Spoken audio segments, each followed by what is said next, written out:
Hello everyone, I'm Steve Hartman and welcome to Kindness 101. I'm here with my co-teacher Meryl, she's also my daughter, and behind the camera my son Emmett, who is our director. I just gave you a promotion. Okay. We're going to double your salary. Okay. So what's your total now? $0.00. Okay, congratulations. Don't spend it all in one place. Okay, today is exciting because we're going to explore one of the most enduring questions of human existence. Why are you here? What is your purpose? It's easy to figure out the purpose of most things. Like Meryl, what's the purpose of this? To make toast. To make toast, right? What's the purpose of this? To draw. Or write. Or write. What's the purpose of Bun Bun? To snuggle with. To snuggle with. What's the purpose of Emmett? It's hard to describe the purpose of humans. It is hard, but that's why we're here. How do you figure out the purpose of a person? Specifically, how do you figure out the purpose of you? Meryl, when you and I first started putting together this lesson plan and I asked you to define purpose, you had the best definition of purpose that I've ever heard, and I asked you to write it down. Can you show the boys and girls and tell them what you think the definition of purpose is? I said, purpose is the things you do for other people that are unique to you. And you know why I love that? It's got two things I think are very important. Unique to you. You have to discover what your purpose is, and it's going to be special to you. The other thing that I love about Meryl's definition here is purpose is about other people. I think other people has to be in there. So that was a very good definition. So where do we begin this search? Well, a lot of people find purpose in family. Others find it in faith, and some find it in their work. We've got 4 stories today about people who found their purpose in very different places. The first one is about a guy who found his purpose in his job. But it's not a fancy job. He's a bus driver. And yet he found his reason for being right there behind the wheel. Let's take a look. You can see why someone might hate being a school bus driver. The early hours, when the weather sours, the abundance of responsibility combined with the absence of eyes in the back of your head. Y'all have a good day. Nevertheless, Curtis Jenkins loves delivering these little ones to Lake Highlands Elementary in Dallas, Texas. Yes. Emily Grunninger is the principal. He goes way beyond the outlined responsibilities and duties of a bus driver. I mean, that bus is like a family. These are my children. These are my community. I love them all. To establish community, What's your job, man? he starts by giving everyone responsibility. This is one of the police officers. It's an elaborate flowchart. She's the administrative assistant to the president. Administrative assistant to Yeah, the president. yeah. Everyone working together to build a yellow bus utopia. And we're gonna care about each other, and we're gonna love everybody, right? I put time, effort, love, care, understanding each and every one of those kids. Omar. To show his love and understanding, Hey, Chief. Curtis gives presents throughout the year. You say you like baseball. Each gift personally selected with that child in mind. He gave this girl a t-shirt Her first book. with a picture from a book she made. I'm hoping this T-shirt inspire her to keep on writing books. Over the years, he has bought these kids bikes, backpacks, handed out cards on birthdays, and even turkeys at Thanksgiving. He has spent thousands out of his own pocket. And yet, if you ask the kids what they like most about Curtis, the gifts don't even come up. He really cares about us. Is really kind, and he helps anyone in need. Ethan Engel is a 5th grader. It means a lot to you. Yeah. He says the bus ride is often the best part of his day. My mom got divorced when I was only 4. See you tomorrow. He's the father that I always wanted. In some ways, I wish my dad could have been like that. We make the mistake sometimes of thinking certain jobs are more important than others. I know. But Curtis Jenkins made his job important, and in doing so, even created his own salary. That's the paycheck right there. If I can get that, you can keep the money. When I was a kid, I made the mistake of thinking some jobs were more important than others. I remember thinking when I grew up, I didn't want to make speedometer needles. Do you know what a speedometer needle is? Yes. Like when you're in a, you do? Yeah, sort of like a machine that tells you how fast you're going when you're in a car. Right. It's on the dashboard. Yeah, and now when you look at them, it's usually digital. But when Yeah. I was growing up, there was a little needle. And that needle like would Yeah. move up to whatever the speed was. And I thought, when I grow up, I don't want to I thought that'd be trivial. I'm going to grow up and I'm going to make speedometer needles. To me, that was the epitome of a trivial job. But you know what? I was wrong. What I didn't realize, what Curtis does realize, is that you can find purpose no matter what you do for a living, if your main focus is on others. I know a football player who thought his purpose was to score touchdowns and be famous. But that alone isn't really a purpose, is it?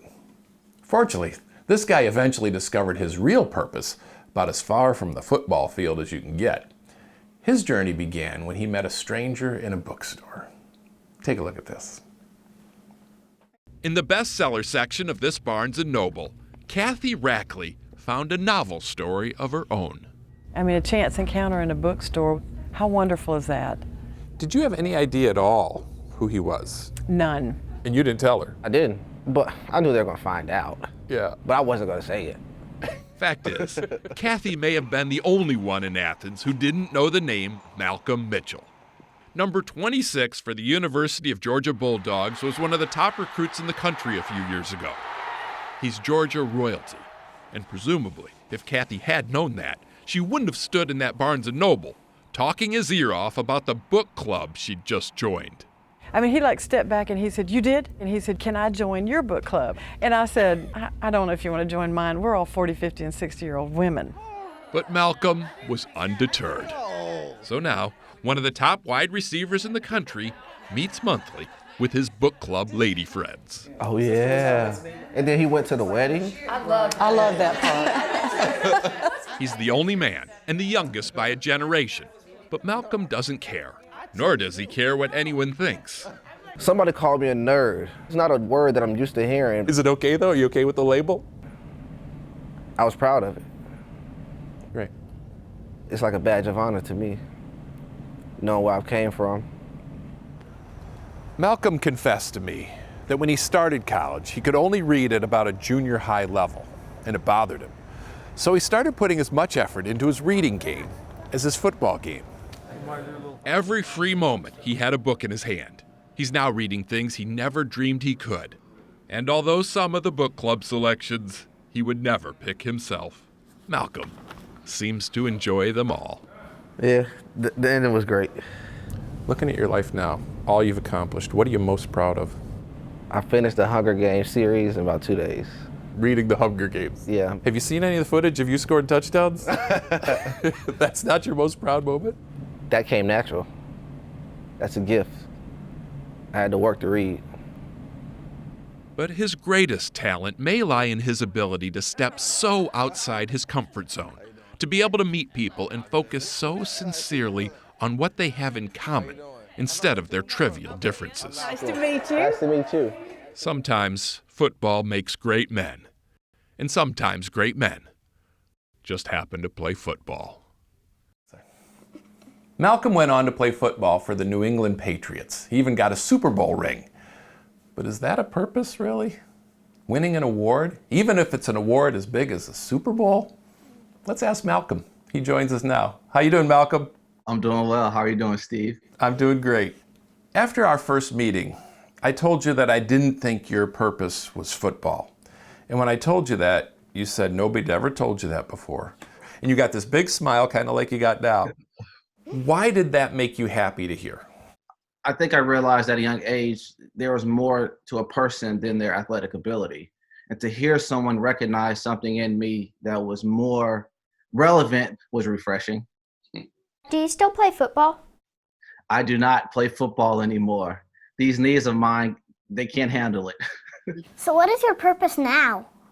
I think my purpose is to inspire others. How are you inspiring other people? By writing books. So you could barely read and now you're writing books. Isn't that, it's hard to explain, actually.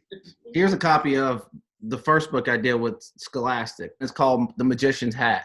My next picture book will actually release next spring, and it's called My Very Favorite Book in the Whole Wide World. So your book is called My Very Favorite Book in the Whole Wide World. Exactly. So I'm hoping it becomes a lot of people's favorite book.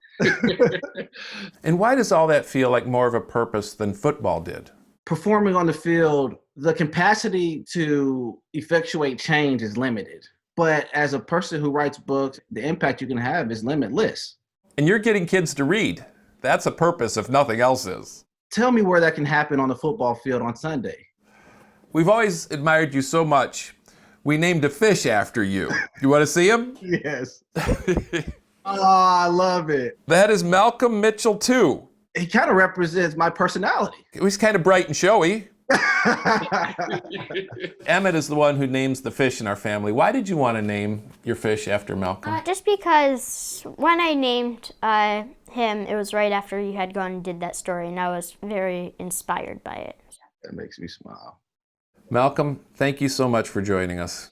No, thank you. I appreciate you and your family.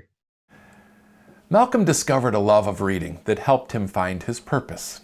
If you want to find your purpose, a good place to start is by finding your passion. I know a little girl who has a passion for ballet. And she helped me tell the story of a dancer who has definitely found her purpose. Watch this.